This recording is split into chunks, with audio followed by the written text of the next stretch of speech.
Oiê! Para você que está me ouvindo, eu sou Fernanda Lima e o Sem Vergonha é um podcast dividido em curtas temporadas. Em cada uma delas, a gente vai tratar de um tema contemporâneo diferente. O assunto da vez é a menopausa. E se você ainda não ouviu o episódio anterior dessa série, pode ser uma ótima ideia dar o play antes de continuar. Quero agradecer a Maria Prata, que me incentivou a criar esse projeto, e ao Iguatemi pelo apoio desde o início. Episódio 4. Boia salva vidas.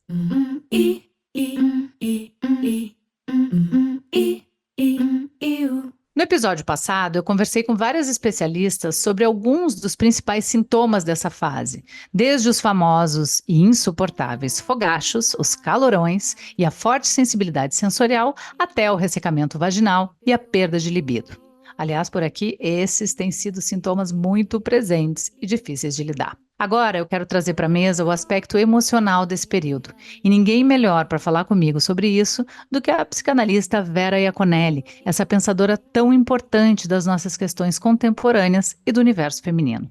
Vera, é o seguinte, eu tô completamente mergulhada na menopausa de corpo e alma, mas até eu decidir fazer esse podcast, foi um processo muito solitário para mim. Imagino que seja para muitas mulheres. E para começar, eu queria te perguntar se você concorda com o que eu vou te perguntar, por que ainda tem um receio de se falar sobre menopausa? Um receio, acho que a gente está falando de um dos tabus que inclui as mulheres, porque elas têm muita dificuldade de falar do próprio envelhecimento, né? Por conta de um outro tabu que diz respeito ao fato de que para as mulheres envelhecer soa quase como uma falha, um erro, né? O que está previsto para a mulher é sempre um lugar de beleza, juventude e fertilidade. E o envelhecimento torna, nessa mentalidade que eu estou descrevendo, a mulher velha como anacrônica. Por que ela serve, né? Por que serve uma mulher velha? Ela não tem mais atrativo, não teria, né, atrativos sexuais, não teria mais fertilidade, fica quase uma figura descartável. É muito cruel o que eu estou descrevendo, mas eu acho que as pessoas são capazes de reconhecer essas marcas, né? Mulheres que chegam a uma certa idade, daí o marido vai embora, encontra uma outra que tem a idade que tinha quando eles se conheceram, mulheres que apareceram na mídia e de repente param de aparecer, as atrizes estão sempre se queixando disso. Então, eu acho que tanto as mulheres têm dificuldade de falar que estão na menopausa, isso que você fala, Fernanda, é muito recente. A mulher falar estou na menopausa, usar essa palavra no espaço público era uma coisa que completamente não existia, né? Então, é um movimento que vocês estão fazendo, a geração de vocês está fazendo, para botar essa palavra na pauta, que as próprias mulheres tinham dificuldade de falar, porque a menopausa é sempre associada com uma perda de valor. Eu gosto de comparar, assim, é como se o homem chegasse numa idade onde ele fosse perdendo as coisas que são mais valiosas. Ele perde a casa, o carro, a conta bancária, entendeu? Porque o homem sempre teve associado aos bens materiais, ser o provedor, ele pode envelhecer, ficar descuidado, porque ele sendo rico, tendo bens, tudo bem. A mulher, a gente está muito associado a ter esses bens ligados ao corpo. Então, corpo, tanto esse corpo que é bonito, que é atraente sexualmente, quanto esse corpo que é fértil, né? Então tem um tabu gigantesco envolvido aí com a menopausa que a gente vai ter que trabalhar muito para destruir, né? O meu ginecologista, ele falou uma coisa muito legal, ele falou assim, a menopausa é um processo no qual a mulher desce de elevador e que o homem desce de escada. Os dois vão chegar exatinho no mesmo lugar. A perda hormonal é independente do gênero, mas é tão abrupta para a mulher, é tão chocante. E para o homem ele vai tipo retificando, ele fala: "Nossa, eu fazia isso, não faço mais. Nossa, lembra, entendeu?" Mas é gradual e para nós é muito rápido. A gente tem aquele ganho de consciência que os homens geralmente não têm para nada, inclusive, mas a gente tem mais um ganho de consciência rápido, né, da nossa experiência do tempo. Como a gente consegue viver diante de um tsunami que acontece na nossa vida? Então, primeiro, boiar, né? Não tentar lutar contra a maré de um tsunami. Eu acho que primeiro a gente entra na onda, porque eu acho que uma das coisas que faz muito sofrer, para mim, na minha menopausa, me fez sofrer, porque eu tenho uma saúde excepcional, assim, eu sou uma pessoa que nunca estou doente, não tomo remédio para nada, não estou acostumada a ficar doente, né? E eu fiquei muito chocada, porque eu me sentia como se eu estivesse doente, eu sentia que eu tinha perdido capacidades, então eu acordava às 6 horas da manhã, ia correr no parque, corria 10 quilômetros, né? Tinha uma vitalidade, e de repente eu não tinha gás nem para levantar de manhã, e essa retificação entre um corpo de antes e um corpo de depois, que para mim foi vivido exatamente como um tsunami, é, hoje eu vejo que se eu tivesse deixado a coisa fluir, bicho, você está nessa fase, vai, porque você não vai ficar para sempre nessa fase. Essa fase é que nem a puberdade, ela é um período, e depois você vai chegar num outro lugar. Não é o lugar onde você estava, mas é uma travessia e você vai chegar num outro lugar. Então, eu acho que O que me tranquilizou da tua fala é que é uma fase que vai passar, não é que vai voltar a ser como era antes, mas não vai ser assim para sempre. É real isso, velho? assim, eu já me organizei com calores, insônia, tudo que poderia ser sintoma dessa fase. Eu já organizei assim, o que eu posso fazer com esse corpo. Eu Uhum. retomei a minha sexualidade, porque a sexualidade eu acho que é um capítulo inteiro para a gente conversar, né? Fernando, que impacto que tem isso na sexualidade, eu acho que é importante. Não é só hormonal, obviamente, a sexualidade é sempre uma coisa um pouco mais complexa. E eu retomei uma vida, eu tenho uma vida pós-menopausa, entendeu? Cheia de, né? No meu caso, uma vida que eu escolhi, cheia de atividades, de coisas no mundo, né? E talvez Outras mulheres vão escolher outra vida. e talvez tu esteja no grande ápice da tua vida, né? Como mulher, como maturidade profissional, vivacidade, não? No meu caso, sim. No meu caso, Sim. sim. Talvez não precisasse ser assim, mas no meu caso coincidiu de eu sair dessa, me sentir muito mais madura, saber que essa é a última grande crise assim, maturativa, né? Depois eu acho que só a questão de se confrontar com a morte, obviamente que é uma última crise, mas tem essa transição, acabou, e retomar minha vida. E tem mais uma coisa, essa passagem, ela coincide com o crescimento das minhas filhas, delas me ocuparem menos, né? Delas me tomarem menos, né? São duas jovens adultas, então eu ganhei mais tempo para mim também. Olha que interessante, né? Esse retorno aí também dessa libido para mim, de eu poder ter minhas coisas, né? Então, e a perspectiva, né? Quando a gente passa pelas coisas, a gente descobre que a gente sobreviveu, que a gente. Isso dá um acréscimo de autoestima também. Você fala, meu, eu passei por isso, eu posso até contar sobre isso. Sim. Você sabe que eu estava falando com a doutora Natália Zecri, uma ginecologista e obstetra, e ela falou uma coisa muito interessante que eu achei uma graça, que eu estava falando sobre a névoa mental, e ela me disse assim, a névoa mental é um fato, mas também se a gente levar em consideração que a gente chegou num momento em que a gente quer esquecer algumas coisas, né? Quer deixar para trás algumas coisas, pode ser muito interessante. Então, estou começando também a Sim. pontos, né, nesse lugar para não ser tudo ruim. Agora, também não quero romantizar a menopausa. Queria falar um pouco contigo, aproveitar a tua especialidade, né, para falar um pouco com as mulheres que têm muitas alterações, né, que culminam em quadros de ansiedade e depressão. Como é que está isso no consultório, Vera? O que falta, Fernanda, para a nossa cultura é sabedoria, né? Porque a gente tem muito conhecimento, muito pouca sabedoria. Então a gente fica lutando contra aquilo que é a nossa natureza, né? A gente luta contra a natureza externa, ecologicamente, né? Destruindo tudo, e a gente luta contra a própria natureza do nosso corpo, tentando reverter o que é irreversível, em vez de falar, bom, o que que dá para fazer aqui? E é isso que o processo analítico vai trazendo, né? Então, nós ficamos muito ansiando pelo quê? Não tem, o processo vai acontecer, né?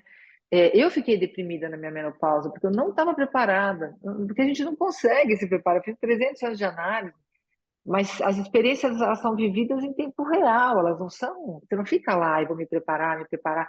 Eu brinco assim, vou me preparar para ter a primeira relação sexual, vou ler tudo, vou assistir tudo. Quando chegar lá, não tem preparação. É inato, entendeu?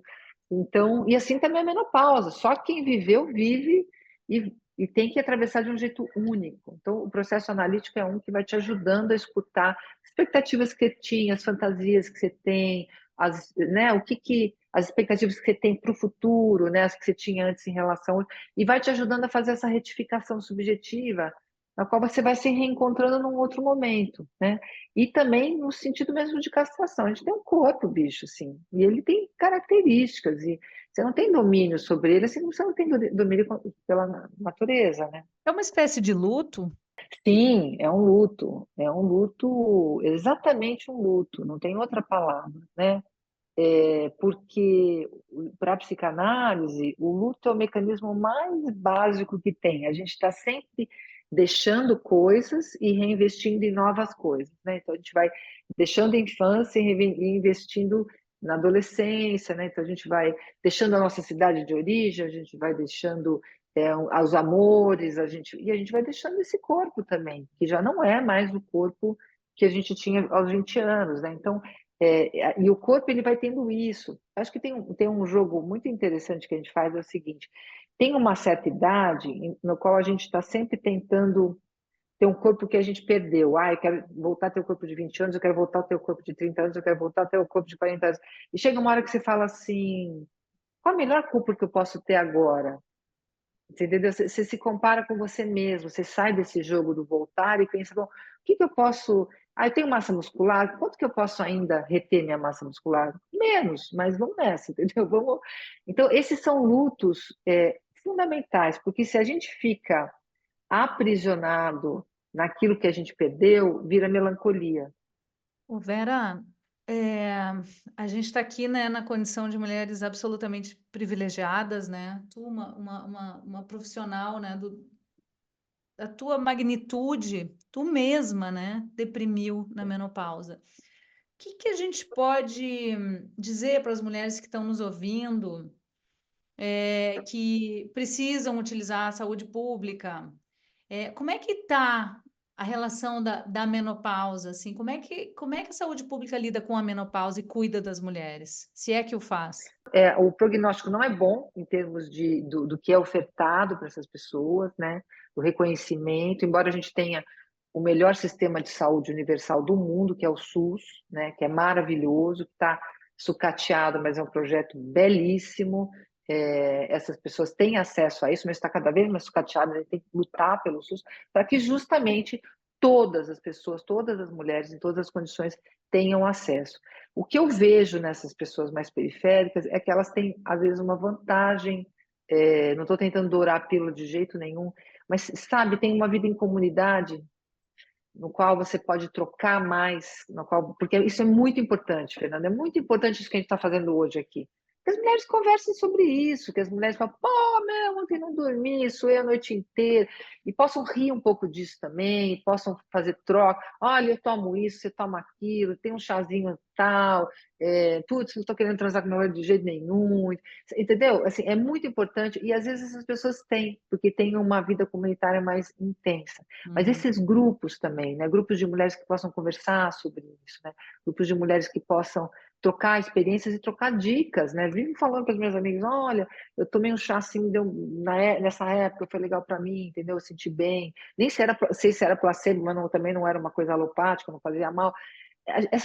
Isso da mulher na menopausa, não se sentir um ET, não se sentir um monstro, se sentir, a gente poder falar. Você não imagina, Fernanda, o quanto é diferente para uma pessoa como eu que tem 60 anos, né, da tua geração. A gente não falava, mas de jeito, nem passava pela nossa cabeça falar. Hoje em dia eu fico chocada, porque as pessoas, eu tô com calor porque eu tô na menopausa. Eu acho isso simplesmente o máximo, né? É muito recente, né, Então, Vera? é muito recente. Então, a gente tem que lutar, sim, por políticas públicas que reforcem o atendimento público, que no nosso caso é o SUS, para essas mulheres que estão sofrendo a mesma coisa que a gente, mas numa condição muito pior, de muito menos assistência, né?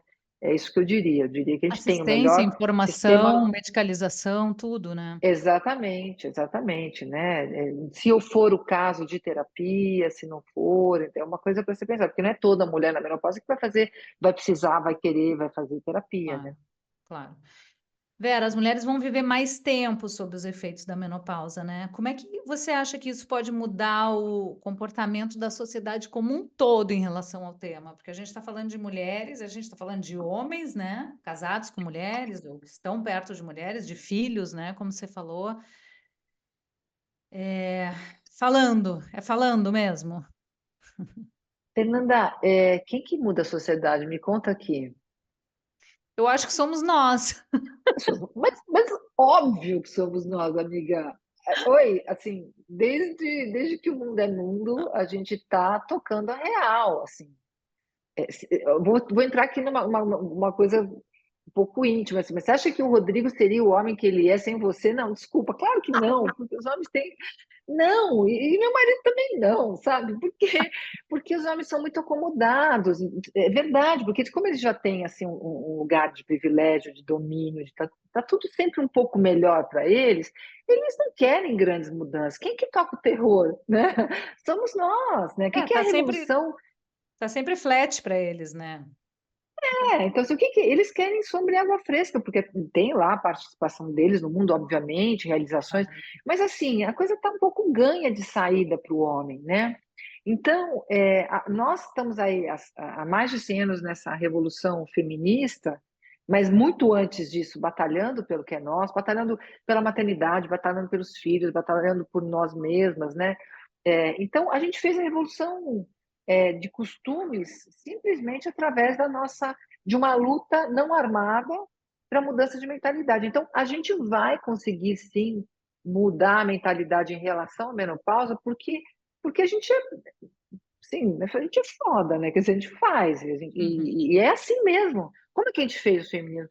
Conversando, se juntando, reivindicando, fazendo greve, exigindo respeito, exigindo do jeito de falar, exigindo direitos, por exemplo, que a mulher, durante o trabalho, ela tem o direito, durante a menstruação, de ter ali algum tipo de proteção, porque ela não se sente bem naqueles dias, ter direito a ficar em casa eventualmente. Tudo isso são exigências que vão caminhar também para a menopausa, né? Então, ser considera, por exemplo, uma coisa que a gente tem que forçar, parece bobagem, mas não é, e que está diretamente ligada à menopausa. Por exemplo, por que as atrizes mais velhas, né, vão sendo descartadas e você vê um ator como Gerard Depardieu, por exemplo, que não só é um homem idoso, como é um homem idoso que não se cuidou absolutamente, e além disso, recentemente a gente soube que ele é um abusador, enfim, esse cara contracena hoje, a última série dele, ele contracena com uma Meninas. mulher 20 anos mais nova, linda, super, é, que se cuida, né, assim, super em dia, que investe pra caramba na beleza. E as pessoas acham isso a coisa mais normal do mundo. Eu acho isso aí um descalabro de misoginia, porque isso vai colocando uma mentalidade que a mulher, por exemplo, da minha idade, não tem nenhum atrativo, né? Não tem nenhuma graça, não tem nenhum sex appeal, não transa mais, né? Isso daí é misoginia, a gente tem que lutar contra isso, né? A gente tem que lutar contra os padrões de beleza impostos, tem um monte de coisa. A gente está longe ainda, né? Mas são formas. Então, a propaganda hoje é negra, né? Maravilhosamente negra, porque se lutou para que na propaganda aparecessem pessoas negras. Então, a gente tem que lutar que apareçam mulheres reais, né? Com seus corpos reais, mulheres gordas, mulheres velhas, mulheres de qualquer jeito. A gente vai forçando bastante a barra, e também na linguagem, né? Tudo bem me chamar de velha, pode me chamar de velha, desde que velha não significa o que significava como uma coisa ultrapassada. Entendeu? A gente tem que começar, tem muitas formas, políticas públicas, né? Sim, então vamos lutar para que o SUS trate das mulheres na perimenopausa, na menopausa, incluam isso na agenda. A gente vai fazendo tudo que for possível, entendeu? Tudo que for possível. Tudo que for possível. Obrigada, Vera. Foi ótimo o nosso papo. Bom, depois de ouvir a Vera e todas as especialistas do episódio passado, o que eu consigo perceber é que é evidente que tem muitos sintomas que são químicos, como as médicas convidadas nos explicaram.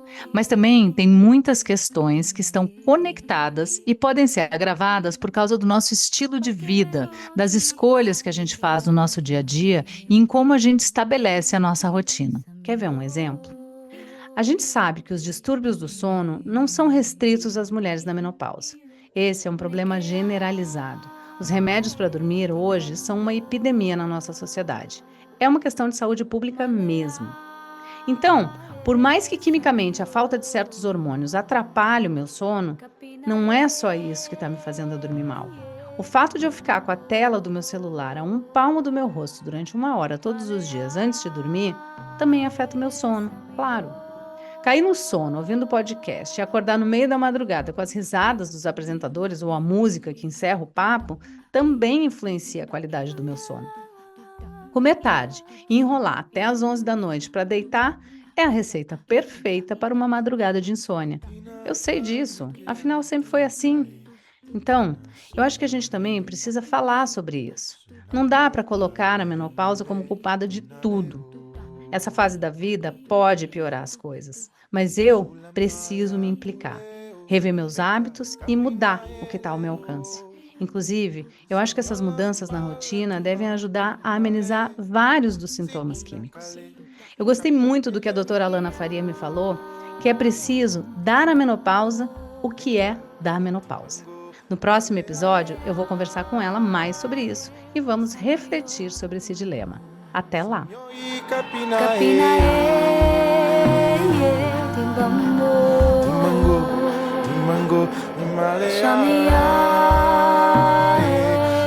Sem Vergonha é um podcast dividido em curtas temporadas. E em cada uma delas, a gente vai tratar de um tema contemporâneo diferente. O assunto da vez é a tal da menopausa.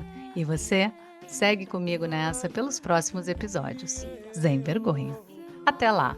Ficha técnica. Criação, Fernanda Lima. Roteiro, Fernanda Lima e Bruna Bopp. Coordenação, Mel Mesquita. Assistência, Meire Beck. Produção, Bruno Porto e Raquel Alves. Música original, Lena Barroli. Edição e sonorização, Igor Amorim. Apoio, Iguatemi.